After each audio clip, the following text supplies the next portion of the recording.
As a point. How long have you been gigging at the Preston Frog? Since it opened, actually, because I've been working now for 10.5 years. So ever since it opened, I started coming in.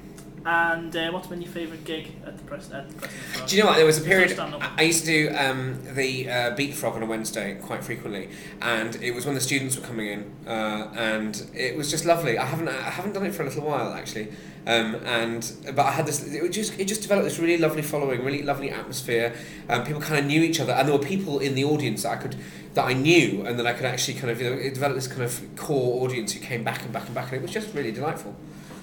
Worst gig? Has there been one that stands out as a real shocker? Here, well, actually, yes. There was one where there was this big group of people, and John will bear me on this one. Big group of people who would not be quiet. Oh, they were so rough, and they were from somewhere like Leyland or Chorley. I think it was Leyland because I seem to remember hitting on that as I was talking. And they were blah blah blah blah blah blah. And otherwise, the audience was like. I have to say, most of the Preston audiences are really loads of fun. They're lots of fun. They can be a bit rowdy, but as long as you assert yourself, they're lots of fun. But this particular audience, most of them fine, just these two tables, problem. And I kept having to tell them to be quiet, shut up. And I got a lot in the third section, having spent a lot of time on them. I got really annoyed and went, right, that's it, just be quiet because you're ruining this for everybody. And there was this little voice, this woman from the middle of the group went, "You're not even funny." And I just lost my temper and went, "Who said that? What was that? Who did that?" This is like a teacher. "Who said that? I'm not going any further. We'll wait here now until we find out who said that." And eventually she kind of went, "It was me." And I went, "Do you want to leave? Do you? Do you want to be here? You don't have to be here." And so they had all this, and then I went, and she went, "Yeah, I want to stay." And I went, "Well, shut the fuck up." At which point they kicked off. That she, "Don't you dare speak to me like that." And this bloke stood up from the front in a tracksuit and went, "That's my mum." And I thought I wouldn't have admitted that to in public. And then so they just screamed and shouted, and I didn't make things any better. I'd said something about them being from Leyland. And they went, "We are from Leyland." And I went, "There you go, trailer trash." That didn't help. And then I said something like, "They think it's a Jeremy Kyle show to the rest of the show." Eventually, John, the doorman, had to come in and actually intervene and make them sit down and be quiet. And then I thought, wow, what I'll do is, there was quite a nice table, some traps, and they were looking quite frightened. So after I finished, I went down to talk to this nice table, and the bloke came over and said, "I want to talk to you." And I went, "Well, I don't want to talk to you. Go talk to the manager, go talk to the bouncer, whatever." And he went, "Oh, fuck you," and something equally marvellous. And I thought, right, okay, this is not looking good. I'm going to have to just sneak out. And I was with Barry Dodds, who's a big northeastern comedian. And so we tried to sneak out. So they were all stood outside the door. We walked out, and they were there. And I was walking down the street, and I just heard, and then I heard, "Get him!" And these running footsteps. And I was like, oh, no. And Barry, I may say, the big northeastern straight boy, ran like a frightened gazelle and tried to get in somebody else's car. So thanks, he was no help.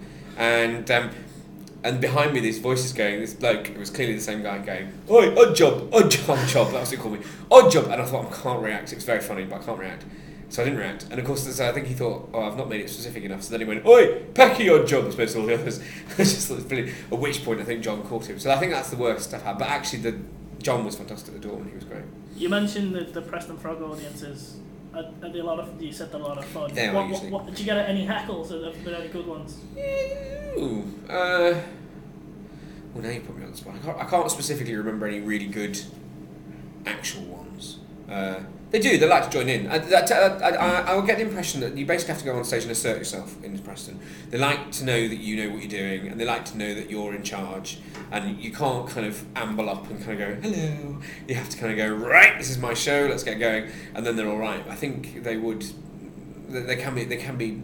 Well, you know what? They've been out to have a good time, and they're drinking a little bit, and they're celebrating. And they can be a little bit rowdy, but they're generally fun. I can't remember any particularly good heckles, but I can't particularly remember any particularly nasty heckles, apart from perhaps that little thing.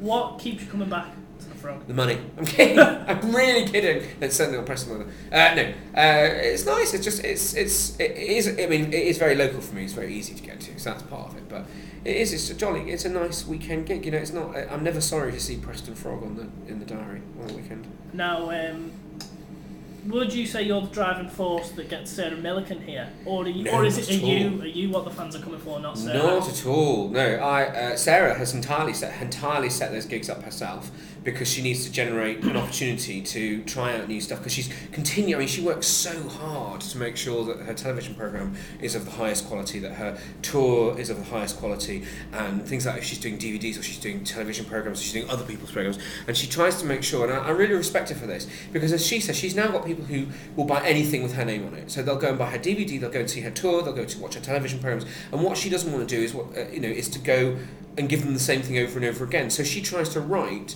brand new jokes of a high standard for all those separate things, and it's almost impossible to find an environment where you can try stuff out when you genuinely have no idea whether it's a joke or not.